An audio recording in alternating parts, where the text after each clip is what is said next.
باللہ من الشیطان الرجیم بسم اللہ الرحمن الرحیم۔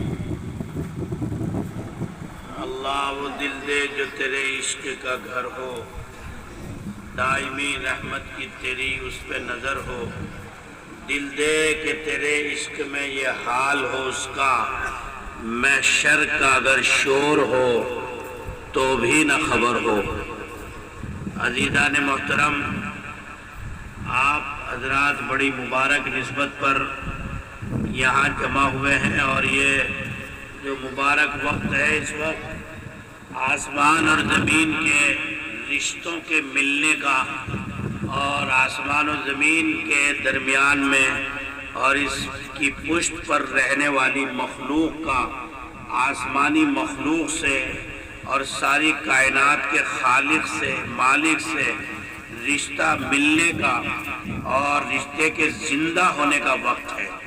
حدیث شریف میں ہے، جناب رسول اللہ صلی اللہ علیہ وسلم ارشاد فرماتے ہیں کہ صبح کو جو فرشتے دنیا کے تکوینی نظام کے لیے دنیا میں اترتے ہیں، وہ اس وقت آسمانوں پر امت کے اعمال کا تحفہ لے کر آسمانوں پر جاتے ہیں۔ یہاں کی صورتحال، یہاں کے بندوں کے حالات اور یہاں کے بندوں کے زندگی گزارنے کے طریقہ کار، وہ سب آسمانوں پر اس کا تذکرہ ہوتا ہے۔ اور جن کی ڈیوٹی رات میں ہے، وہ اس وقت آسمانوں سے زمین پر آتے ہیں۔ تو گویا کہ یہ مبارک وقت جو ہے، آسمان کے زمین سے اور زمین کے آسمان سے خبر گیری کا اور ملاقات کا وقت ہے۔ اس لیے آپ بڑے خوش نصیب ہیں کہ اس مبارک وقت میں آپ اللہ کی مبارک یاد کی نسبت پر یہاں جمع ہوئے، اور ایک طالب علم کے آمد پر اس کی محبت میں، اس لیے کہ کسی عالم سے، کسی طالب علم سے محبت یہ دنیا کی بقا کا سامان ہے، اور بس یہی قیمتی ہے، اور اس کے علاوہ جتنی چیزیں ہیں وہ سب کی سب فنا ہونے والی۔ اس لیے کہ طالب علم اور عالم، اس کے پاس جو صفت ہے وہ باری تعالیٰ کی ہے، اور باری تعالیٰ پر کبھی فنا طاری نہیں ہوگی، اس لیے اس عمل پر بھی کبھی فنا طاری نہیں ہوگی۔ حدیث شریف میں ہے کہ اللہ تبارک و تعالیٰ اپنے علم کی بنیاد پر جو لوگ آپس میں بیٹھتے ہیں اور محبت کی نگاہ سے رب دیکھتا ہے۔ وجہ اس کی یہ ہے کہ ساری کائنات میں غلبہ، ساری کائنات کی طاقت، قوت، عظمت کا تاج، عزت کا تاج، بلندی کا تاج اللہ کی ذات عالی نے ایمان والوں کے سر پر جو رکھا ہے، دوستو وہ صرف دو بنیادی صفات کی بنیاد پر ہے۔ اور نمبر ایک، اللہ کی ذات عالی پر کامل یقین، اور نمبر دو، اس کامل یقین اور ایمان کے تقاضوں کو جاننے والا علم۔ اس لیے کہ ایمان کے تقاضوں کا بغیر علم کے معلومات نہیں ہو سکتی، اور علم پر عمل آدمی بغیر کامل یقین کے نہیں کر سکتا۔ اس کا مطلب یہ ہے کہ ساری کائنات کا خلاصہ کیا چیزیں ہیں بھائی؟ دو چیزیں۔ نمبر ایک، اللہ کی قدرتوں پر، اس کے تصرفات پر، اس کے اختیارات پر کامل دل سے یقین کرنا، اور اس یقین کے تقاضوں پر عمل کرنا۔ اور جب تقاضوں پر عمل کرے گا تو پھر یہ دونوں چیزیں طاقتور بنیں گی، اور دنیا کی حکومتیں اور دنیا کا اقتدار، اس کا تصرف، سارے چیز جو ہے اس کے قدموں میں آ جائے گی۔ میں اصل میں بہت کوشش کرتا ہوں سادہ بولنے کی، لیکن پھر بھی جو ہے کچھ الفاظ ایسے نکل جاتے ہیں جو آپ کی مطلب سمجھ سے تھوڑا سا بالا تر ہوں، لیکن میں بہت کوشش کر رہا ہوں کہ اتنی بات سمجھیے، اگلا جملہ جو میں کہنے جا رہا ہوں اس سے آپ کو اس ادارے کی، یہاں ہونے والے کام کی، اور مفتی صاحب، مفتی انصار صاحب نے جو یہاں یہ چمن لگایا ہے اس فتح پور گاؤں میں، خدا کی قسم اس فتح پور گاؤں کی جو فتح ہے، جو کامیابی ہے، وہ حقیقت میں علم میں پوشیدہ ہے۔ آدمی کو کائنات کو فتح جو ملتی ہے وہ اسی وقت مل سکتی ہے جبکہ اس کے پاس کیا ہو بھائی؟ علم ہو۔ اگلی بات جو میں کہنے جا رہا ہوں، مکاتیب مجدد الف ثانی رحمت اللہ علیہ میں، حضرت مجدد الف ثانی جن کا سرہن شریف میں مزار مبارک ہے، ایسا بندہ اس امت میں 1000 سال میں پیدا ہوتا ہے۔ کتنے سال میں؟ یہ بیٹھے مفتی صاحب، ان سے پوچھنا، مجدد الف ثانی، ایسا آدمی جس نے پورے ایمان کو کنگال کے رکھ دیا ہو، اور 1000 سال جب امت میں ہو گئے تو اس کے سرے پر پیدا ہوا ہو، اسے کیا کہتے ہیں بھائی؟ مجدد الف ثانی۔ تو حضرت مجدد الف ثانی رحمت اللہ علیہ نے بڑی قیمتی بات ارشاد فرمائی، فرمایا کہ اللہ کی، ہم سب مانتے نا کہ زمین کس کے قبضے میں، آسمان کس کے قبضے میں، آبشارے، مرغزارے اور جتنے بھی پہاڑ، دریا اور جتنی خوبصورتی رانائی کائنات کی ہے وہ سب کس نے پیدا کی؟ کس کی ملکیت میں ہے؟ اللہ کی۔ ہمارا ایک ایک سانس کس کی ملکیت میں ہے؟ اللہ کی۔ لیکن حضرت مجدد صاحب نے بڑی عجیب بات لکھی، فرمایا کہ اللہ کے یہ سارے تصرفات اور اللہ کی یہ ساری قدرتیں اور یہ اللہ کی ساری ملکیتیں اور اللہ کی یہ ساری عزتیں اور اللہ کے یہ سارے اختیارات، اگلی بات جو کہنے جا رہا ہوں اس کے دلوں پہ لکھ لینا، فرمایا یہ سب اس وجہ سے ہے چونکہ اللہ عالم الغیب ہے۔ اللہ کیا ہے؟ عالم الغیب ہے۔ بھائی یہ محتمم صاحب ہیں مدرسے کے، اگر انہیں اپنے مدرسے میں کیا ہو رہا ہے، کون استاد کیا پڑھا رہا ہے، کون بچہ حاضر ہے کون غیر حاضر ہے، کون ہمارا گاؤں فتح پور کا کون ہمارا مخالف ہے اور کون ہماری تائید اور نصرت کر رہا ہے، اگر یہ معلوم نہیں ہوگا انہیں تو کیا یہ محتمم بن سکتے ہیں؟ کیا فائدہ ہوگا ان کے محتمم بننے کا؟ یہ تو کچھ کر ہی نہیں سکتے نا۔ لیکن یہاں بیٹھ کر، تو آج میں کل بخاری شریف پڑھا رہا تھا اپنے یہاں، تو دروازہ حالانکہ بند تھا، جنگلے میں جالی لگی ہوئی ہے، لیکن 2 صاحب آئے اور مدرسے میں گھسے، تو میں نے اپنے طالب علم سے کہا، میں نے کہا دیکھو بھائی کوئی آدمی مہمان آئے، انہیں بلا کے کہا جاتا آپ تو سبق پڑھا رہے، میں نے کہا اللہ محتمم ویسے ہی نہیں بناتا، بہت سوچ سمجھ کے دیکھ کے بناتا ہے۔ میں نے کہا محتمم وہ ہے جس کی 4 آنکھ ہو، کہ آنکھ ہو، 4 آنکھ ہو، سوتے ہوئے بھی محسوس کر لے کہ ہاں کوئی خطرہ ہے، کوئی حال ہے، کوئی معاملہ ہے، ایسا نہیں کہ گھوڑے بیچ کے سو جائے اور مدرسے میں جو ہے فتنہ پیدا ہو جائے۔ اللہ ایسے کو محتمم نہیں بناتا۔ اس لیے بھائیوں یہ بات یاد رکھو کہ اللہ کی ساری قدرتیں، بس مجھے تو یہ جملہ آپ کے دلوں پہ بٹھانا ہے، اللہ کی ساری قدرتیں، کہ اتنا بڑا آسمان اس نے کاہے کے بغیر، ستون کے بغیر پیدا کیا، اتنی بڑی زمین اللہ نے پانی پر رکھ دی، اتنا بڑا نظام جنگلات اور نظام مخلوقات، یہ سب کچھ اللہ کے اپنے علم کی دین ہے۔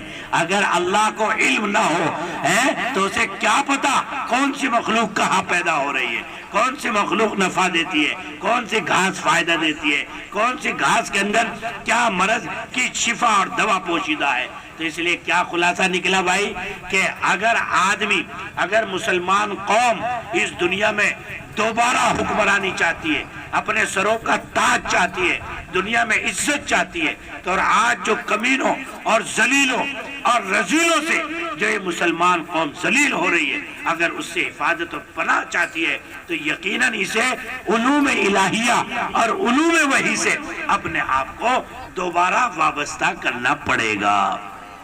اور اسی پہلے مشن کو، جس مشن کی برکت سے حضرات صحابہ کے قدموں میں، نہ وہ یونیورسٹیوں میں گئے تھے، نہ وہ کالجوں میں اور ڈگریوں میں گئے تھے، لیکن اللہ نے کسی کو گورنر بنایا، کسی کو بادشاہ بنایا، کسی کو فوج کا جنرل اور کمانڈر بنایا، کسی کو قاضی القضات بنایا۔ اللہ کے خزانے بھرپور ہیں۔ جب آدمی کے پاس، میں نے 2 ہی لفظ کہے، جب آدمی کا یقین صحیح ہوتا ہے اور جب آدمی کے پاس صحیح شریعت کا اور اس کی رہبری کا علم ہوتا ہے تو پھر دنیا کی حکمرانیاں اس کے قدموں میں آ جاتی ہیں۔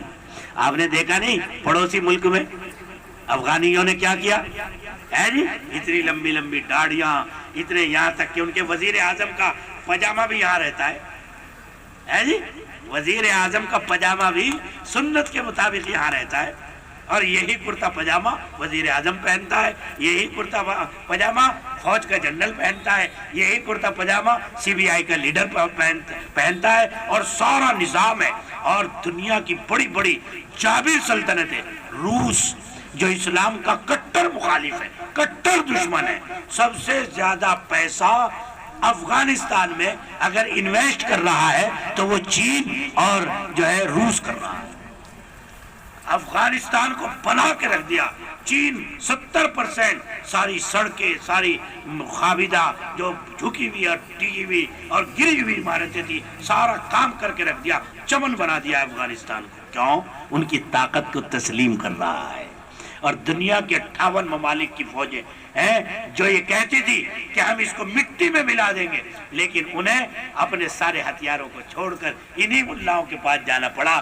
ایسی ایسی مشینیاں اور ایسے ایسے آلات و اسباب جو بیچارے یہ ساری زندگی بھی نہیں خرید سکتے تھے۔ 8000 تو ایسے فوجی ٹرک تھے کہ اگر ان پر میزائل بھی آئے تو میزائل لگ کر اپنے آپ ناکارہ ہو جائے، لیکن بیٹھنے والے کو کوئی تکلیف نہ پہنچے۔ وہ امریکہ کے تھے اور چھوڑ گئے کہاں؟ افغانستان۔ اس لیے بھائی ہاتھ جوڑ کے کہتا ہوں، یقین اور علم۔ اب یہ بتاؤ ذرا دل پہ ہاتھ رکھ کے، کیا افغانیوں نے ان دو چیزوں سے سمجھوتا کیا؟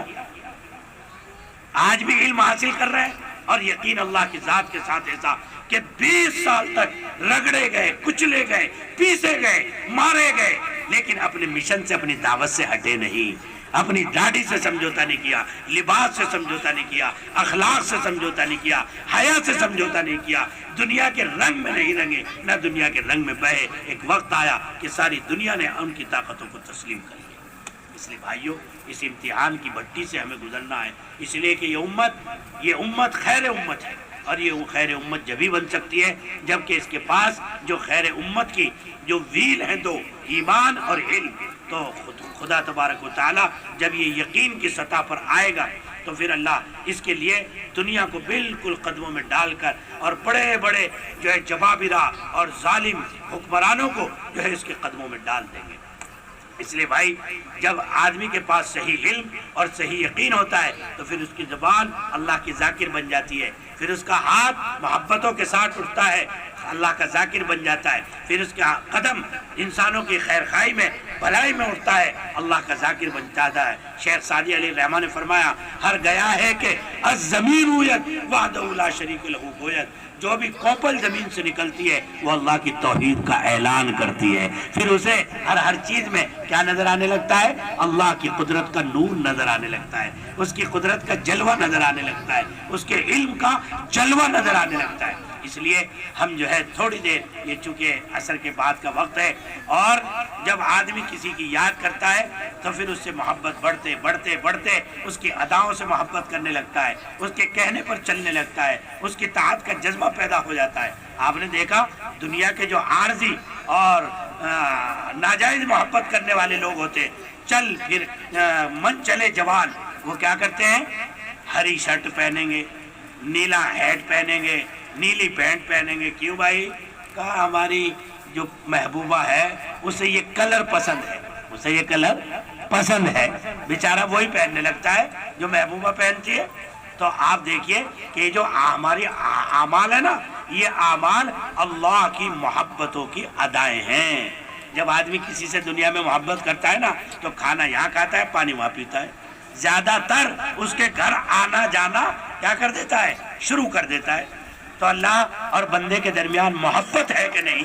اللہ نے اس ادا کے اظہار کے لیے فرمایا 5 وقتہ نماز کی پابندی کیا کرو۔ ہمارے گھر میں کتنا آتے ہو، کتنی پابندی سے آتے ہو، اس سے پتہ چلے گا کہ ہم سے محبت ہے کہ نہیں۔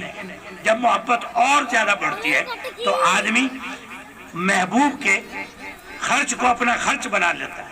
2 دوست گئے، کھانا کھایا، اس نے دینے کی کوشش نہیں، ارے بھائی تیرا مال میرا مال، ہمارا تمہارا کس نے بانٹا؟ کرتے کہ نہیں کرتے؟ تو یہ جو زکوٰۃ ہے، یہ جو صدقات ہیں، یہ اس ادا کو زندہ کرنے کا کیا ہے؟ ذریعہ ہے دوستی کی۔ اور بھائی جب اور زیادہ محبت بڑھتی ہے تو آدمی کیا کرتا ہے کہ پھر اپنا کھانا پینا جو ہے محبوب کے کھانے پینے پر رات کے 10 بج گئے، ارے یار کھانے نہیں کھانا، نہیں یار میرا دوست نہیں آیا، میرا دوست نہیں آیا، وہ آ جائے گا تو ساتھ ہی کھانا کھاؤں گا۔ دوستی کی اس ادا کو زندہ کرنے کے لیے اللہ تبارک و تعالیٰ نے رمضان المبارک کے روزے رکھے۔ سحری میں کسی کو دل کرتا ہے کھانے کے لیے، لیکن پھر بھی کھانا کھاتا ہے کس کے لیے؟ اللہ کی رضا کے لیے۔ اور بھوک لگنی شروع ہو گئی 2 بجے سے، لیکن افطار کرے گا 7:15 بجے، کیوں؟ میرے رب کا حکم ہے، میرے دوست کا حکم ہے۔ تو یہ جو سارے اعمال ہیں نا، یہ ادائے محبت ہے، یہ محبت کی فداکاریاں ہیں۔ اور جب زیادہ محبت ہوتی ہے نا تو پھر آدمی لباس بھی ایسا ہی پہننے لگتا ہے جیسا محبوب کو پسند ہوتا ہے۔ آدمی حج بیت اللہ کے لیے جاتا ہے تو ایک چادر نیچے اور ایک چادر اوپر، کیوں؟ اس لیے کہ یہاں آج میرا محبوب یہ کہتا ہے کہ ایک سلا ہوا، کٹا ہوا، کٹنگ کیا ہوا لباس نہیں، ایک چادر اوپر اور ایک چادر نیچے، جیسے میرے محبوب کو پسند ایسے ہی مجھے بھی کیا ہے؟ پسند ہے۔ تو دوستو، اور جب زیادہ محبت ہوتی ہے تو اسی کے گھر پہ جا کے پڑ جاتا ہے، جسے اعتکاف کہتے ہیں۔ کیا کہتے ہیں؟ اعتکاف کہتے ہیں۔ تو یہ جو ساری باتیں ہیں نا، جو اسلام کی عبادت ہے، یہ دوستی کی ادائیں ہیں۔ کیا ہے بھائی؟ دوستی کی ادائیں ہیں۔ اور جب کسی کو کسی سے دوستی ہو جاتی ہے نا تو خام بھی اس کا ذکر کرتا رہتا ہے۔ اس لیے ہم سب کس کے دوست ہیں بھائی؟ اللہ کے۔ اللہ، اور ایسا نہیں کہ یہ اعلان ہم نے کیا ہو، نہیں، علامہ قرطبی نے تفسیر قرطبی میں لکھا ہے کہ مجھے اس بات کی حیرت ہے کہ میں پہلے یہ سمجھتا تھا کہ محبت کا اعلان پہلے بندہ کرتا ہے، بعد میں اللہ اپنی رحمت کو بڑھاتا ہے۔ نا، جب میں نے قرآن کو پڑھا تو قرآن مجھے یہ کہتا ہوا نظر آیا، یحبہم ویحبونہ۔ پوچھنا مفتی انصار سے ترجمہ، پہلے محبت اپنے بندوں سے اعلان کون کرتا ہے؟ اللہ کرتا ہے۔ یحبہم، اپنے بندوں سے، فاسق ہو، فاجر ہو، نیک ہو، سست ہو، سب بندے اللہ کو، اللہ کے پیارے ہیں۔ وَيُحِبُّونَهُ، جب اس کی طرف سے محبت کا اعلان ہوتا ہے تو پھر یہ بندے رب کی طرف کو بڑھتے ہیں۔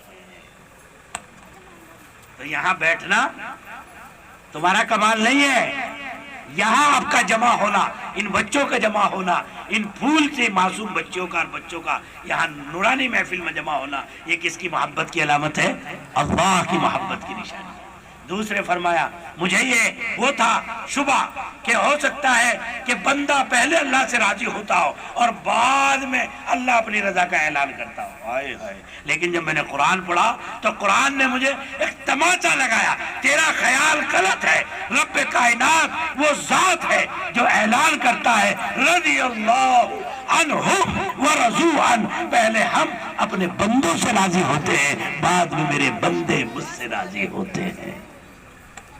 تو محبت کا اعلان پہلے کون کرتا ہے؟ اللہ۔ رضا کا اعلان پہلے کون کرتا ہے؟ اللہ۔ اور وہ جو یوں کہتے ہیں نا، اجی میں تو بہت سچی توبہ کرتا ہوں، میں تو اب نماز پڑھتا ہوں۔ ارے بے وقوف، تو کیا نماز پڑھتا ہے اور تو کیا توبہ کرے گا؟ ارے تجھے تیرے سے رب کو محبت ہے، اس لیے اس نے تجھے توبہ کی توفیق دے کر اور نلا دلا کر اپنی محبت کے قابل بنا دیا ہے۔ اس لیے قرآن پاک نے کہا ثم تاب اللہ علیہم لیتوبوا، اللہ تمہارے اوپر متوجہ ہوتا ہے تب تم رب کی طرف کو متوجہ ہوتے ہو۔ تو دوستی کے لائق ہے کہ نہیں ہے؟ اور ہم دنیا میں عارضی محبتیں کرتے ہیں، دنیا کی عارضی محبتوں کا انجام جدائی ہے۔ کیا ہے بھائی؟ کتنی بھی محبت کر لو، اولاد سے، بیوی سے، کسی محبوبہ سے، لیکن ایک نہ ایک دن ہر حال میں کیا ہوگا؟ جدا ہونا پڑے گا۔ اور اگر ایک چیز سے، ایک پلاٹ سے، ایک زمین سے، ایک جائیداد سے، ایک لڑکی سے، ایک مال سے، ایک گاڑی سے 2 آدمی محبت کرنے لگے، دونوں میں لڑائی ہو جائے گی۔ کیوں بھائی؟ بھائی ہاں یہ تو میں لے رہا تھا، بھائی تجھے کیا ضرورت تھی لینے کی، دیکھ لوں گا تجھے جب چلا لے گا، نہ تیرا سالے کھڑی میں تیری پنچر کروا دے، میرا بھی نام نہ تیرے پہیوں اتار لیے۔ کیا کرے کہ نہیں کرتا جلتے میں؟ ہے جی 10 بہانے کرتا ہے، کیوں؟ محبت کرتا تھا۔ کیا کرتا تھا؟ محبت کرتا تھا۔ اور یہ کتنے بیٹھے ہیں بھائی یہاں؟ کائے کے لیے بیٹھے؟ اللہ کی محبت ہے نا۔ سب کو کیا چاہیے؟ خدا کی رضا چاہیے۔ سب میں نفرت تو نہیں ہے، پیار ہے نا۔ کسی کو لڑائی نہیں. اور یہاں تو 150 200 ہیں. اگر یہ 1 لاکھ 1 کروڑ ابھی 25-30 لاکھ حج بیت اللہ کے سفر میں تھے, کہیں آپس میں آپ نے دیکھا کہ حاجی ہر حاجی سے لڑا ہو ہے جی؟ تو یہی ایک ایسی ذات ہے کہ جس کی آپس میں محبت کرنے والوں میں پیار بڑھتا ہے, لڑائی نہیں ہوتی ہے. اس لیے بھائی وعدہ کرو کہ انشاءاللہ دنیا کی عارضی محبتوں کو چھوڑیں گے اور ہمیشہ ہمیشہ باقی رہنے والی ذات سے انشاءاللہ محبت کریں گے نا انشاءاللہ. اس لیے اللہ کے دھیان میں ڈوب کر 3 مرتبہ استغفار پڑھو. استغفر اللہ ربی من کل ذنب واتوب الیہ, استغفر اللہ ربی من کل ذنب واتوب الیہ, استغفر اللہ ربی من کل ذنب واتوب الیہ. 3 مرتبہ درود شریف پڑھو. اللہم صلی علی محمد صلی اللہ علیہ وسلم, اللہم صلی علی محمد صلی اللہ علیہ وسلم, اللہم صلی علی محمد صلی اللہ علیہ وسلم. دیکھو یہ دل ہے بائیں طرف. یہاں فتح پور میں بھی بائیں طرف ہی ہوتا ہے گا دل, یہ دائیں طرف بائیں طرف ہی ہوتا ہے. ٹھیک ہے جی. ساری دنیا میں فساد کی بنیاد بھی دل ہے اور ساری دنیا میں صلاح کی بنیاد بھی دل ہے. دل کا رخ آدمی کا درست ہو جائے نا تو محلہ بھی درست, بیگم بچے بھی درست, گھر بھی درست ہے جی, ملازم بھی درست. اور جب دل میں بگاڑ آتا ہے نا بڑی بڑی سلطنتیں برباد ہو جاتی ہیں. اس لیے اس نیت کے ساتھ اللہ کی یاد کرنی ہے کہ اللہ میں اپنے دل سے غیر اللہ کی محبت کا زنگ جس نے مجھے تیری ذات سے چھڑایا, تیری صفات پر یقین سے محروم کیا, عبادت کی لذت سے محروم کیا, دعا کی لذت سے محروم کیا, تلاوت کی لذت سے محروم کیا, تہجد میں تیرے سامنے سرگوشی کرنے سے محروم کیا. یا اللہ تیرے یاد سے, تیرے نام سے اس زنگ کو دور کر رہا ہوں اور تیری محبت کو دل میں کیا کر رہا ہوں, شامل کر رہا ہوں. ہمارے حضرت مولانا حضرت شیخ مفتی محمود صاحب گنگوئی نور اللہ مرقدہ برد اللہ مجاہ سے ایک دن ہم نے پوچھا, میں نے کہا حضرت آپ کی خانقاہ میں ایسا عالموں کا مرجع اور مرکز ذات میں نے اپنی آنکھ سے نہیں دیکھا. میرے 5 سال بچپن میں حضرت کے پاس گزرے جب میں دارالعلوم میں پڑھتا تھا, چھوٹا سا تھا, تو حضرت کے ہاں 1,500 علماء جمعرات میں جمع ہو جاتے تھے. ایسا عالم میں نے, جو عالموں کی اتنی محبت جسے ہو اتنا ایسا عالم میں نے نہیں دیکھا. پروانہ واٹ ٹوٹتے تھے. یعنی عوام کا محبت کرنا ایک عام بات ہے, لیکن عالم کو چاہنا اور عالم کے سامنے نیاز اور ادب سے بیٹھنا یہ حضرت والا کی شان تھی. تو حضرت سے میں نے پوچھا, میں نے کہا حضرت اتنی زور اللہ اللہ کرتے. فرمایا بھائی یہاں باطل کا نام بلند آواز سے لیا جاتا ہے, تو جس ملک میں بلند آواز سے باطل کا نام لیا جاتا ہو اس ملک سے میرے رب کا نام بھی بلند ہونا چاہیے. سمجھے؟ اس لیے فرماتے تھے یہاں سے اٹھانا ہے لا الہ, یعنی لا کی تلوار سے غیر اللہ کی نفی کرنی ہے, اور الا اللہ اس کی یاد سے اپنے دل کو منور اور آباد کرنا ہے. اس لیے کہ اللہ کی یاد سے ینور القلب والوجہ, چہرہ اور دل منور ہو جاتا ہے. یزیل الہم والغم, غم اور فکریں اور مشکلات ذکر کی برکت سے کیا ہو جاتی ہے, دور ہو جاتی ہے. اور ذکر اللہ قوت الروح والقلب, ذکر اللہ جو ہے وہ روح کی اور دل کی کیا ہے, غذا ہے. جیسے بدن کو غذا ملتی ہے تو بدن تندرست ہوتا ہے, اسی طرح سے روح کو اگر غذا ملتی ہے اللہ کی یاد کی تو روح کیا ہو جاتی ہے بھائی, تر و تازہ ہو جاتی ہے. اس نیت کے ساتھ پڑھیں لا الہ الا اللہ, لا الہ الا اللہ, لا الہ الا اللہ, لا الہ الا اللہ, لا الہ الا اللہ, لا الہ الا اللہ, لا الہ الا اللہ, لا الہ الا اللہ, لا الہ الا اللہ, لا الہ الا اللہ, لا الہ الا اللہ, لا الہ الا اللہ, لا الہ الا اللہ, لا الہ الا اللہ, لا الہ الا اللہ, لا الہ الا اللہ, لا الہ الا اللہ, لا الہ الا اللہ, لا الہ الا اللہ.